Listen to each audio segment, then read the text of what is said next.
Hare Krishna.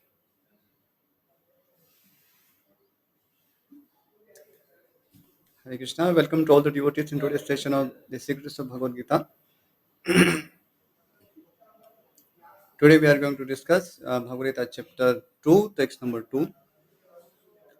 Om Ajnanatimarandhasya Jnananjana Shalakaya Chakshurunmilitam Yena Tasmai Shri Gurave Namaha. Shri Chaitanya Manobhishtam Sapitam Yena Bhutale Swayam Rupa Kadamahyam Dadati Suvadantikam. Vancha Kalpatarubhyasya Kripa Sindhubhya Evacha Patitanam Pavanebhyo Vaishnavebhyo Namo Namaha. Krishna Chaitanya Prabhu Nityananda Shri Advaita Gadadhara Shivasari Gaur Bhakta Vrinda. Hare Krishna Krishna Krishna Hare Hare Hare Rama Rama Rama Hare Hare. Hare Krishna. So let's start with chapter 2, text number 2. Shri Bhagavan Vacha. Uh, it's a very lengthy purport, so we will try our best to summarize everything today. कुतस्त्वा कश्मलमिदं विषमे समुपस्थितम् अनार्यजुष्टम् अस्वर्ग्यम् अकीर्तिकरम् Arjuna. Translation and purport by His Divine Grace, Srila Prabhupada. Translation. The Supreme Personality of Godhead said, My dear Arjun, how have these impurities come upon you? They are not at all befitting a man who knows the value of life. They lead not to higher planets but to infamy. Very interesting purport. Uh, Purport. Krishna and the Supreme Personality of Godhead are identical.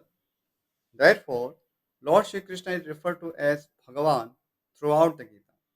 It's a very important point for those who may not be aware of the fundamental teachings of ISKCON society. In the throughout the Vedic scriptures, wherever we see the word Bhagavan, without uh, any adjective or uh, let's say uh,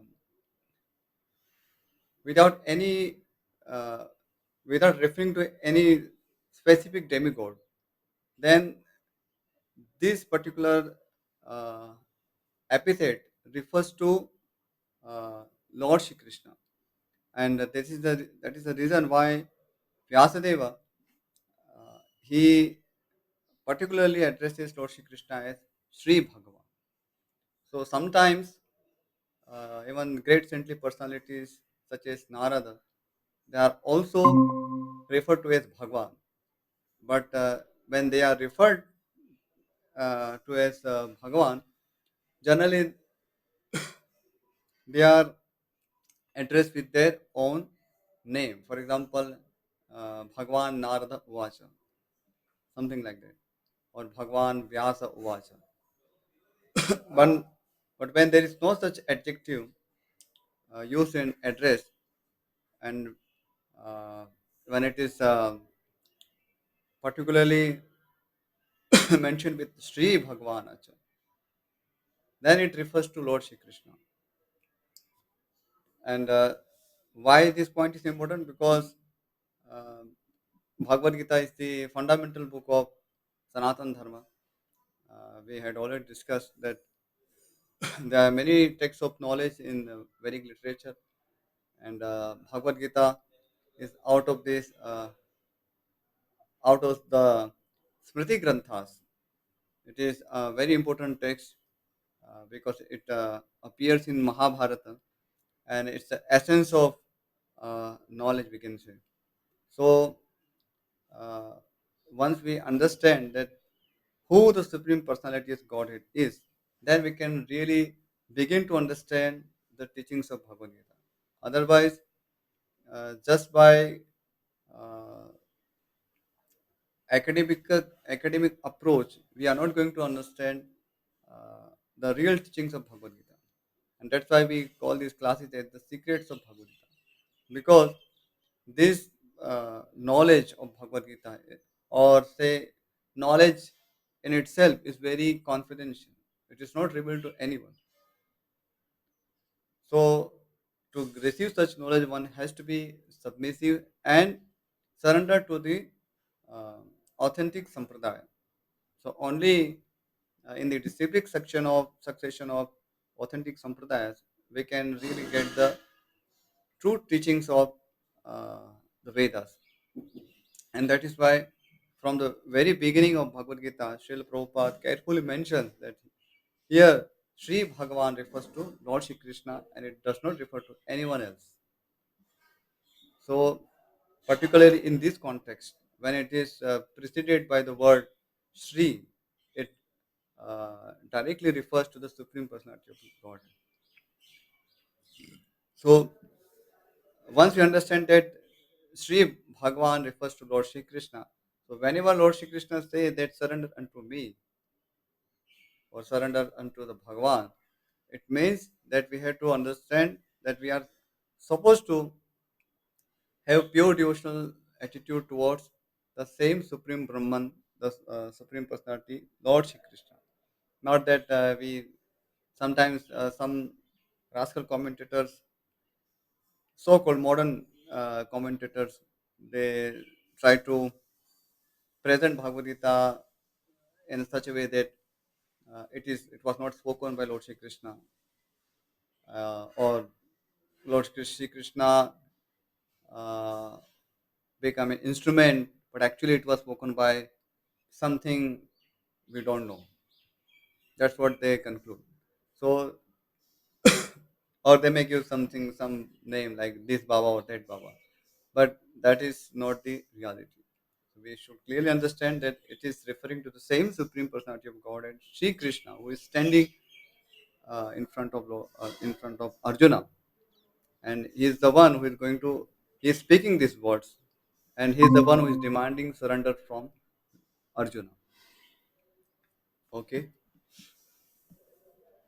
Next, therefore, Lord Shri Krishna is referred to as Bhagavan throughout the Gita. Bhagavan is the ultimate in the absolute truth. So, sometimes in Vedas, uh, Lord Shri Krishna has been explained in a very indirect way. So, for example, uh, it, he may be referred to as Satyam or Brahman. So, one may be confused as to what does these particular attributes refer to, because uh, these are all indirect way. They are just adjectives. So so when we understand that the Bhagavan is actually the highest aspect of the absolute truth or Satyam. So there is so Satyam can be presented in different ways, but when it comes to Param Satyam, Param Brahma, that is Lord Shri Krishna. So then there will not be any doubt uh, of who should be surrendered unto. So it is Lord Shri Krishna who is the uh, object of our surrender. Next, the absolute truth is realized in three phases of understanding, namely Brahman or the impersonal all pervasive spirit. Basically, we call it as Brahma Jyoti. Paramatma or the localized aspect of the Supreme within the heart of all living entities. Paramatma, everyone knows this word. And Bhagavan or the Supreme Personality of Godhead, Lord Krishna.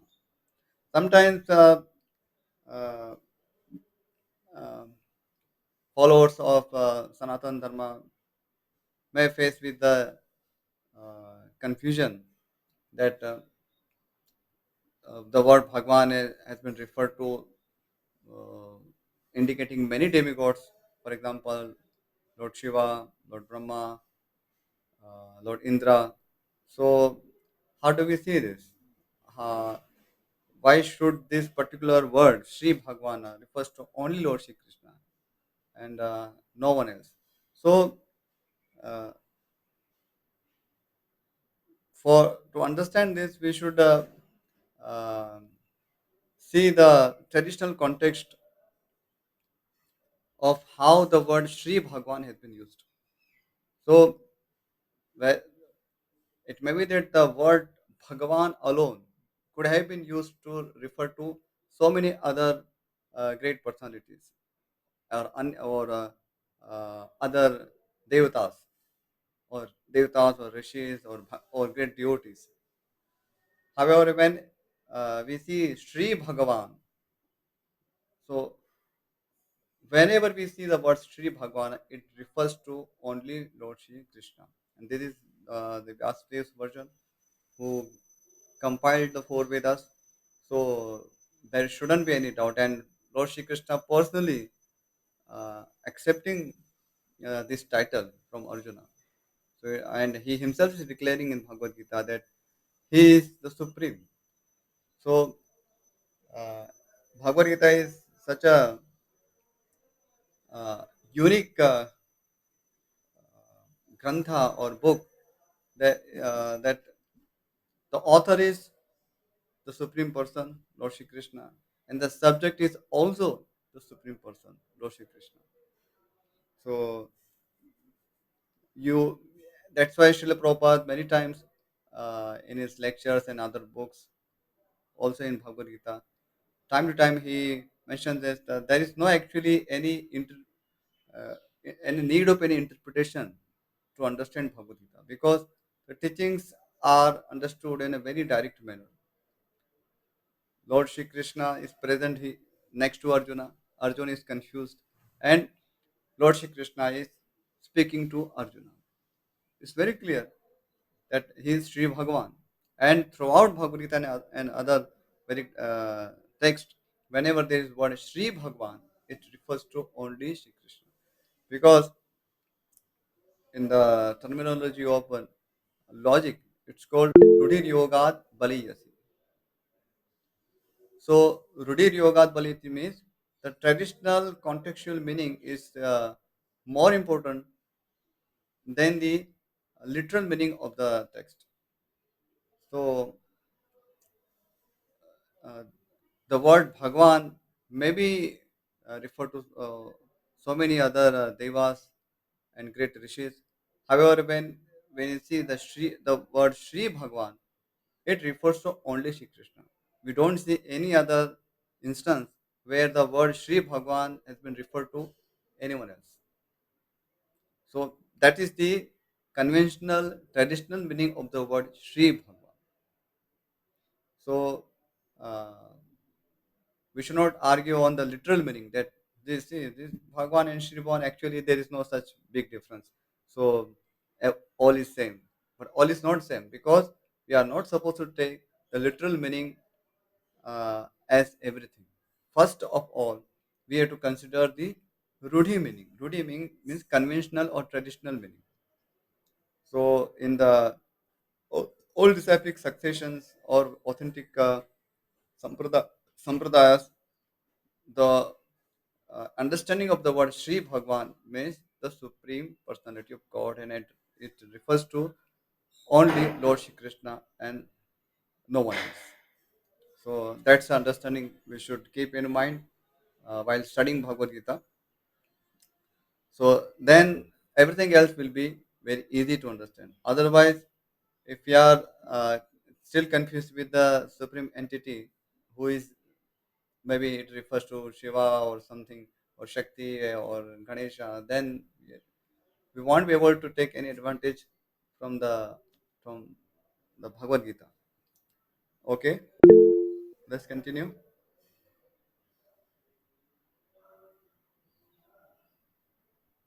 In the Srimad Bhagavatam 1 to 11, this conception of the absolute truth is explained thus.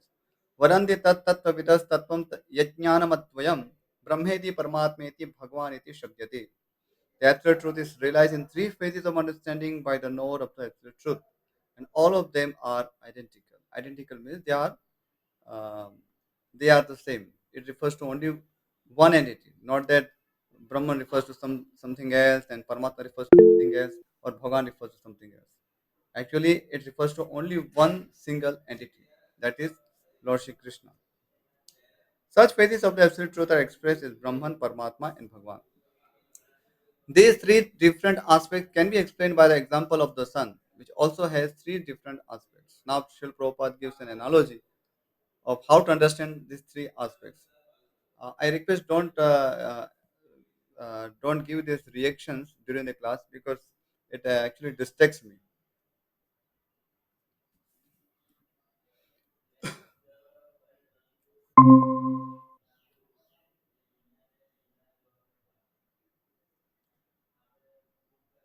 Okay. These three divine aspects can be explained by the example of the sun, which also has three different aspects, namely the sunshine, the sun surface, and the sun planet itself. One who studies the sunshine only is the preliminary student. So the sun planet has three aspects. So one is the deity of the sun, that is Surya Dev Vivaswan. Then sun planet is the like Earth planet. There is a sun planet, and uh, third one is the sunshine, which is the radiant aspect of the sun planet. So those who know only about the sunshine is a very beginner of uh,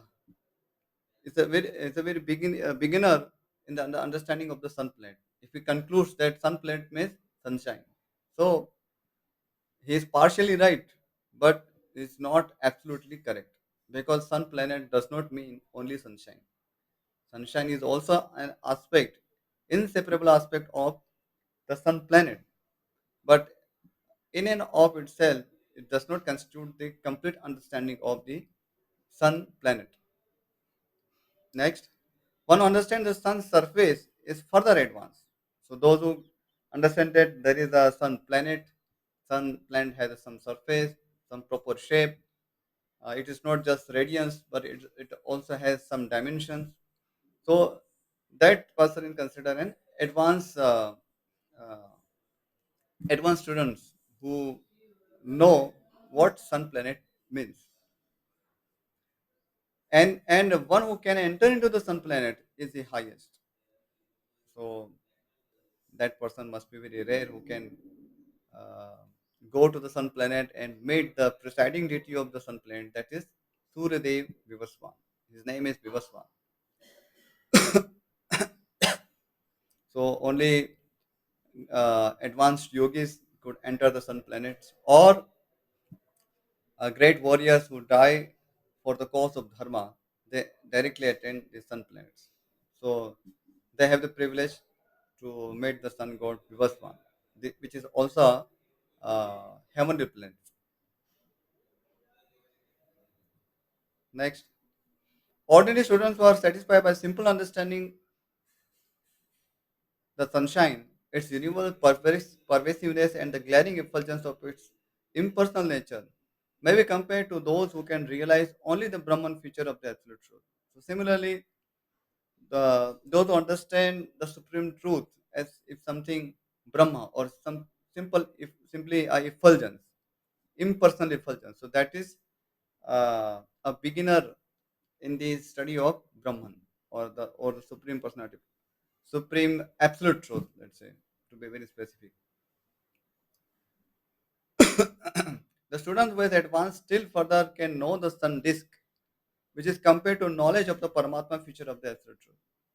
So uh, once one goes deeper into the study of Vedic scriptures and understand from various transcendentalists, then there is a stage where when he can understand the supreme absolute truth a little above than simply a radiance effulgence.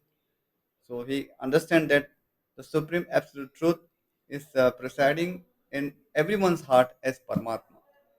So if I want to realize that truth, that absolute truth, then I must search that absolute truth within myself. So that is the Paramatma feature of the Lord. So the Brahman feature or impersonal radiance feature, that is a, uh divine effulgence of the Paramatma, because Paramatma is also person, and by nature he is very radiant. So whatever radiant feature has been described in the Vedic literature, it actually refers to the Brahma Jyoti aspect of the Paramatma or Bhagavan, because Paramatma and Bhagavan basically refers to uh, one and only one person, that is Lord Vishnu or Lord Shri Krishna. Vishnu and Krishna, there is no such difference. So, so there's a little advanced understanding of the absolute truth, that is Paramatma. And the student who can enter into the heart of the sun planet is compared to those who realize the personal features of the supreme absolute truth. So, we saw that analogy of the uh, sunshine, sun planet, and the deity of the sun, that is Surya Dev. So similarly, there is an aspect of the supreme absolute truth, that is Brahman, then Paramatma, and then Sri Bhagavan. And this Sri Bhagavan refers to Lord Shri Krishna, who has his personal features, like is a very beautiful form, and he can speak to his devotees, he can hear their prayers. So it's not like something just light or just invisible to us. So he can be visible to us, provided if we qualify ourselves. So to meet the supreme absolute truth in person, requires some qualification. So without meeting some qualifications, required qualification, we cannot simply demand that uh, if the absolute truth exists, then let it come before me. So that will be a foolishness, because even to meet a great person in our society, we need uh, we need to follow some procedure. So how is that to meet the supreme person of everyone or everything? There is no such qualification required. So there is a need of qualification, and that is purification of heart. And that is why transcendentalists are uh, always endeavoring for atma shuddhi or self purification, because only through self purification we can see that supreme absolute truth and communicate with him. uh, uh, so far we are not in direct communication with the supreme absolute truth or Bhagwan feature of the Lord. We have to uh, take help of the deity worship, or we have to serve the deity forms of the supreme absolute truth. So in the temples we have Radha Krishna deities or Jagannath Baldev deities, Gaunita deities. So they are they have mercifully appeared in those forms, because the supreme absolute truth pervades everything. He is called Vasudeva. Vasudeva means who exists everywhere. So if he exists everywhere, then he can exist in the uh, deity forms as well. So he can accept our services, he can accept our prayers through these forms. So nothing is impossible uh, for him. So it may be our restrictions to uh, not assume such forms, and still be able to communicate with others. But that is not the limitation of the Supreme Absolute Truth, who is Yogeshwara, who is the master of all mystic powers. Okay. Therefore, the bhaktas or the transcendentalists who have realized the Bhagwan feature of the Absolute Truth are the topmost transcendentalists. Although all students who are engaged in the study of the Absolute Truth are engaged in the same subject matter. The sunshine, the sun disk, and the inner affairs of the sun planet cannot be separated from one another. And yet, the students of three different phases are not in the same category.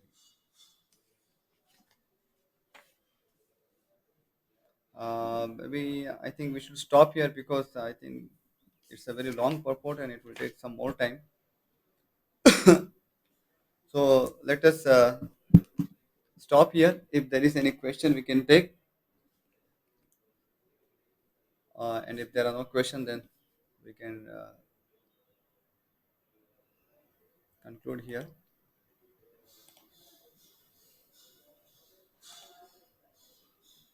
Vidyak Pro,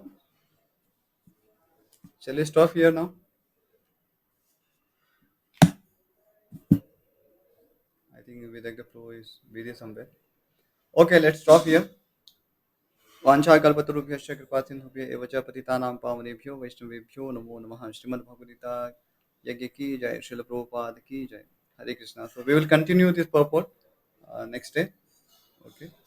Hare Krishna. Thank you all for joining the class.